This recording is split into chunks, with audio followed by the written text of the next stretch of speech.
Hello students. आज हम BA part second के सेकंड पेपर भारतीय राज्य व्यवस्था में नीति निर्देशक तत्वों का अध्ययन करेंगे।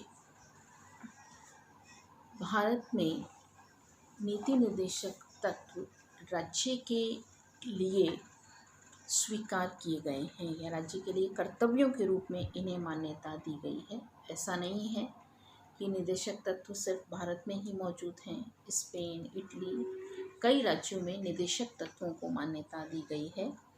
भारतीय विधान में आयरलैंड के संविधान से प्रेरित होकर संविधान के चौथे भाग में इनका उल्लेख किया गया है। संविधान निर्माता राजनीतिक लोकतंत्र के साथ साथ भारत में आर्थिक लोकतंत्र की भी स्थापना करना चाहते थे। वे भारत को एक पुलिस राज्य नहीं अपितु समाज सेवी राज्य बनाना चाहते थे।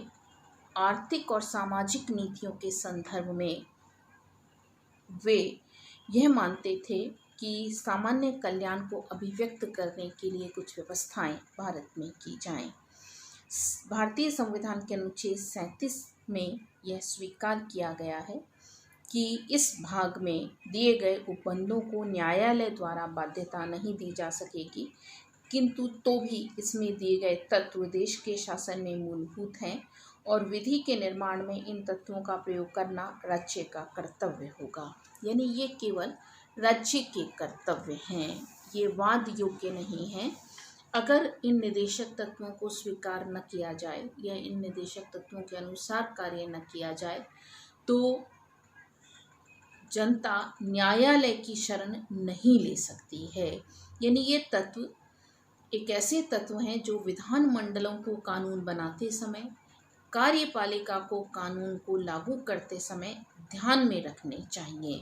राज्यों को अनुसरण इन निदेशक तत्वों का करना चाहिए। यानी करना चाहिए से संबंध है निदेशक तत्वों का, अनिवार्यता इसके पीछे नहीं है। निदेशक तत्वों का जो स्वरूप है उसके संबंध में हम ये कह सकते हैं कि इन तत्वों को न्यायालय के द्वारा लागू नहीं किया जा सकता। यानी कि अगर राज्य सरकार, केंद्र सरकार इन निदेशक तत्वों के अनुकूल काम न करे तो कोई भी जो सत्ता है यानी न्यायिक सत्ता है वह इन्हें लागू नहीं करा सकती। ये तत्व देश के शासन में अनिवार्य हैं। कानून बनाते समय इन तत्वों को ध्यान में रखना राज्य का दायित्व है। यानी राज्य का कर्तव्य है कि वह कानून बनाते समय इनका ध्यान रखे। नेक्स्ट है मौलिक अधिकार और निदेशक तत्वों में अंतर। ये तत्व भारतीय नागरिकों को प्राप्त हैं, नागरिकों के विकास के लिए आवश्यक हैं, राजनीतिक, सामाजिक, आर्थिक कल्याण के लिए आवश्यक हैं, लेकिन फिर भी इन दोनों में कुछ अंतर है। पहला अंतर है मौलिक अधिकार वाद योग्य हैं, निदेशक सिद्धांत वाद योग्य नहीं है। यानी अगर मौलिक अधिकारों का अतिक्रमण राज्य सरकारें करती हैं, सरकार करती है तो जनता न्यायालय की शरण ले सकती है, लेकिन निदेशक तत्वों में जनता के द्वारा न्यायालय की शरण नहीं ली जा सकती। दूसरा है मौलिक अधिकार नकारात्मक जबकि निदेशक तत्व सकारात्मक हैं। क्यों है नकारात्मक अधिकार? क्योंकि ये अधिकार राज्य को मर्यादित करते हैं। राज्य को किसी की समानता का को नज़रअंदाज नहीं करना चाहिए, व्यक्ति से व्यक्ति की स्वतंत्रता नहीं छीननी चाहिए, इस रूप में निषेधात्मक हैं। और निदेशक तत्व सकारात्मक इसलिए हैं क्योंकि निदेशक तत्व राज्य को कुछ कार्य करने के लिए कहते हैं कि राज्य को पर्यावरण की रक्षा करनी चाहिए, राज्यों को स्त्रियों के कल्याण के लिए काम करना चाहिए। यानी मौलिक अधिकार राज्य को कुछ कार्य करने से रोकते हैं और निदेशक तत्व राज्य को कुछ कार्य करने के लिए कहते हैं।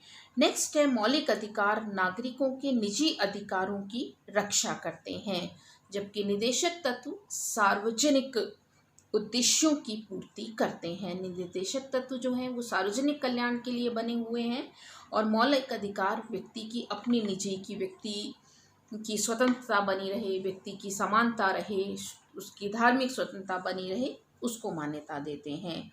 मौलिक अधिकार राजनीतिक लोकतंत्र को मान्यता देते हैं। व्यक्ति को वोट देने का अधिकार, सरकार की आलोचना करने का अधिकार और निर्देशक तत्वों का लक्ष्य आर्थिक और सामाजिक न्याय की स्थापना करना है। इस तरह से ये कुछ अंतर हम मौलिक अधिकार और निदेशक तत्वों में देखते हैं। नेक्स्ट है निदेशक सिद्धांतों का वर्गीकरण। संविधान की धारा 38 से लेकर 51 तक में इनका वर्णन है, जो कि इस प्रकार है। पहले निदेशक तत्व हैं आर्थिक और सुरक्षा संबंधी तत्व।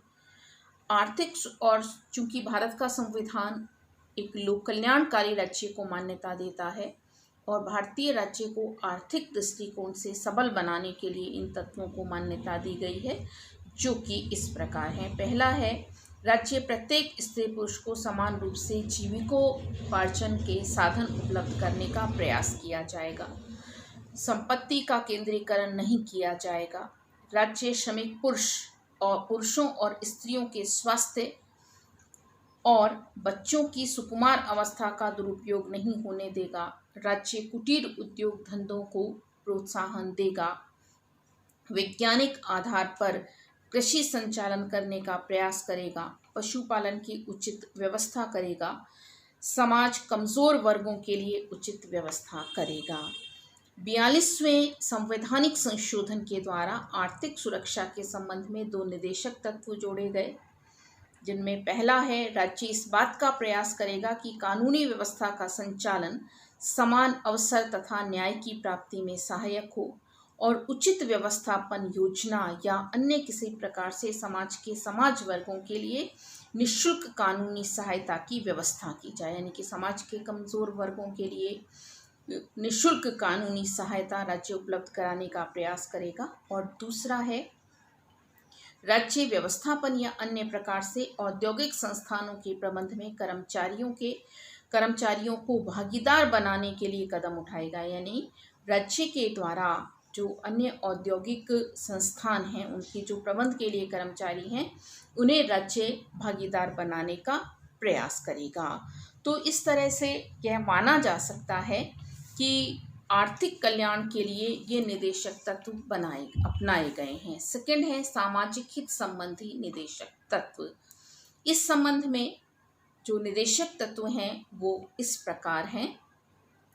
पहला है राज्य लोगों के जीवन स्तर को सुधारने और स्वास्थ्य को सुधारने का प्रयास करेगा। यानी व्यक्ति का जीवन स्तर सुधरे, उच्चतर स्तर तक वो पहुँचे, उनका स्वास्थ्य सुधरे। इसी के लिए राज्य के द्वारा जैसे मादक पदार्थों का जो क्रय विक्रय होता है उस पर रोक लगाने की बात की जाती है। दूसरा है राज्य जनता के दुर्बलतर अंगों विशेषकर अनुसूचित जाति और जनजातियों के लिए शिक्षा और अर्थ संबंधी हितों की सावधानी करने का प्रयास करेगा।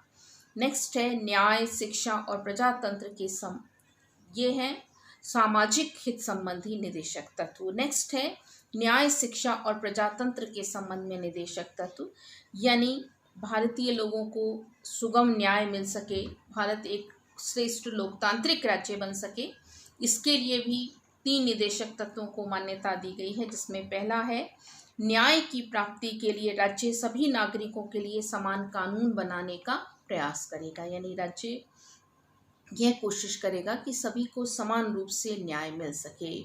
राज्य 14 वर्ष के बच्चों के लिए निःशुल्क शिक्षा की व्यवस्था करेगा। राज्य ग्राम पंचायतों के संगठन और भी के संबंध में संगठनात्मक कदम उठाएगा। तो इस तरह से न्याय और शिक्षा और प्रजातंत्र के संबंध में ये निदेशक तत्व स्वीकार किए गए हैं। नेक्स्ट है प्राचीन स्थापत्य को सुरक्षित करने के संबंध में भी राज्य कदम उठाएगा।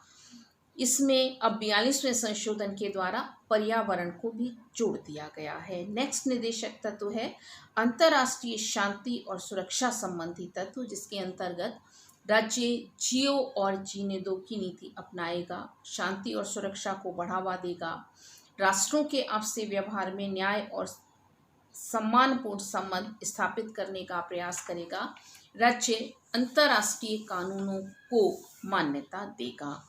इस तरह से ये कुछ निदेशक तत्व भारतीय विधान के द्वारा स्वीकार किए गए हैं।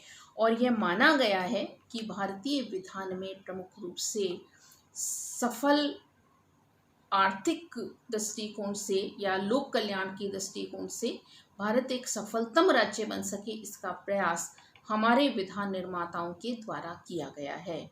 नेक्स्ट है निदेशक तत्वों का मूल्यांकन। पहले हम देखेंगे इसकी आलोचना। संवैधानिक सभा के एक सदस्य का ही कहना था, ये निदेशक तत्व भावनाओं के कूड़ेदान हैं। इन सिद्धांतों में इतना लचीलापन है कि इस सदन का कोई भी सदस्य इसमें अपनी मनचाही चीज नहीं पा सकता।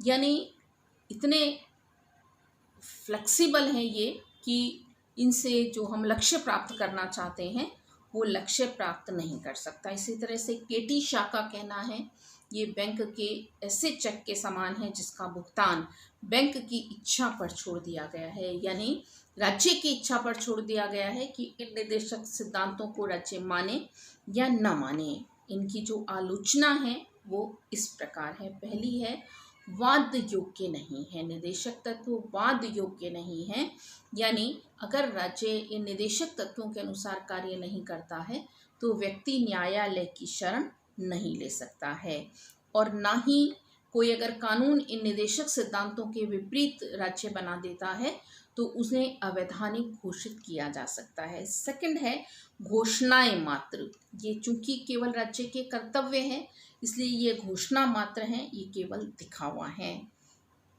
तीसरा है महत्वपूर्ण आर्थिक और सामाजिक समस्याओं को टालने का प्रयास। आलोचक यह मानते हैं कि जिन बातों को मूल अधिकार में शामिल किया जाना चाहिए था, जैसे काम का अधिकार, उन्हें अधिकारों में शामिल नहीं किया गया। संविधान निर्माताओं ने समस्या से बचने का प्रयास किया है। नेक्स्ट है तर्क संगतता का अभाव। इसमें तर्क संगतता नहीं है। जैसे मध्य निषेध जैसी बात को निदेशक तत्व मानना, जो एक तरह से ये कह देते हैं कि इससे राज्य के राजस्व को नुकसान होगा, इससे अवैध मद्यपान को बढ़ावा मिलता है। नेक्स्ट है अस्पष्ट और अतार्किक। ये किसी निश्चित या संगतपूर्ण दर्शन पर आधारित नहीं है। इनमें क्रमबद्धता का अभाव है, एक ही बात को बार बार दोहराया गया है, तो इसलिए यह उचित नहीं है। तो इस तरह से यह कहा जा सकता है कि इन निदेशक तत्वों को हम सही नहीं मान सकते। नेक्स्ट है निदेशक तत्वों का महत्व। पहला महत्व है देश के प्रशासन में मूलभूत। देश के प्रशासन में ये आवश्यक हैं। भले ही ये वाद योग्य नहीं है, फिर भी ये संविधान की आत्मा है और प्रमुख रूप से हमारे संविधान को एक लोकतांत्रिक विधान के रूप में परिवर्तित करते हैं। नेक्स्ट है न्यायालयों के लिए प्रकाश स्तंभ। हालांकि इनके आधार पर न्यायालय किसी भी कानून को अवैधानिक घोषित नहीं कर सकता है, किसी भी कानून को खत्म नहीं कर सकता है, लेकिन फिर भी सामाजिक कानून का औचित्य सिद्ध करने का एक माध्यम या एक मार्ग निर्देशन इन के माध्यम से न्यायालय को मिलता है।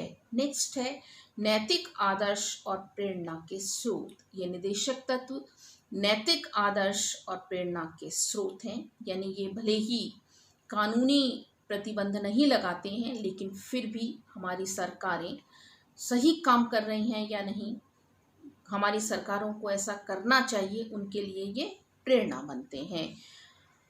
निदेशक तत्वों को समयानुकूल बनाया जा सकता है, समय के अनुकूल इन्हें बनाया जा सकता है, यानी सरकारें चाहें तो इन निदेशक तत्वों के माध्यम से श्रेष्ठ बन सकती हैं। नेक्स्ट है इन तत्वों के पीछे जनमत की शक्ति। सबसे बड़ी शक्ति लोकतंत्र में जनता की होती है। सरकार जनता के प्रति लोक उत्तरदायी है और सरकार आसानी से जनता का विरोध नहीं कर सकती, इसीलिए निदेशक तत्वों का विरोध करना इतना आसान भी नहीं है। इसीलिए अय्यर कहते हैं कोई भी लोकप्रिय मंत्रिमंडल संविधान के चतुर्थ भाग के उपबंधों के उल्लंघन का साहस नहीं कर सकता है। तो इस तरह से हम मानते हैं कि निदेशक तत्वों को हम महत्वहीन नहीं मान सकते। नेक्स्ट है निदेशक तत्वों का क्रियान्वयन। हमारे यहाँ ऐसा नहीं हुआ है कि निदेशक तत्वों को सिर्फ संविधान ने लिख दिया और हमारी सरकारों ने बिल्कुल ही नहीं माना हो। इनका बहुत से कदम सरकार ने उठाए हैं, जिसमें कुछ का विवरण इस प्रकार है। पहला है जमींदारी और जागीरदारी प्रथा का अंत और भूमि सुधार। 1951 में आर्थिक समानता लाने के लिए जमींदारी और जागीरदारी प्रथा का अंत कर दिया गया।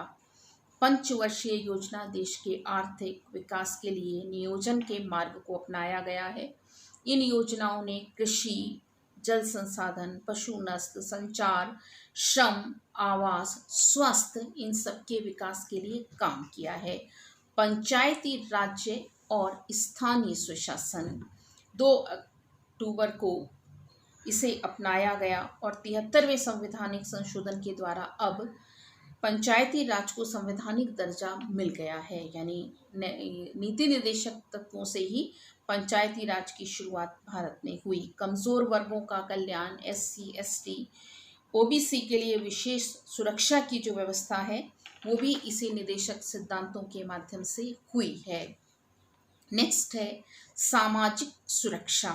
युवा वर्ग और बालकों के शोषण को खत्म करने के लिए भी प्रयास सरकार करती है। सामाजिक सुरक्षा के लिए महात्मा गांधी नरेगा योजना, वृद्धावस्था पेंशन योजना, बेरोजगार ही भत्ता, यह सब कुछ सरकार के द्वारा उपलब्ध कराए जाते हैं।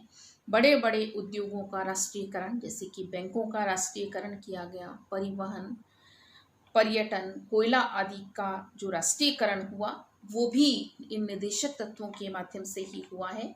न्यायिक व्यवस्था में सुधार, शीघ्र न्याय देने के लिए लोक अदालतों की स्थापना भारत में हुई और यह उद्देश्य रहा कि भारत के लोगों को सस्ता और सुगम न्याय दिया जाए। अनिवार्य तथा निःशुल्क प्राथमिक शिक्षा का अधिकार, 6 से 14 वर्ष तक के बच्चों के लिए अनिवार्य और निःशुल्क शिक्षा सर्व शिक्षा अभियान के अंतर्गत की गई। बच्चों के लिए मिड डे मील की व्यवस्था की गई। शिक्षा के अधिकार को मूल अधिकार में शामिल किया गया। इसके अतिरिक्त बंधक मजदूरी प्रथा को समाप्त किया गया 1975 में। 1993 में केंद्र सरकार तथा राज्य सरकारों के द्वारा अन्य पिछड़े वर्गों के लिए भी आरक्षण की व्यवस्था लागू की गई। तो इस तरह से कुल मिलाकर हम यह मानते हैं कि ये निदेशक तत्व प्रमुख रूप से महत्वहीन नहीं है।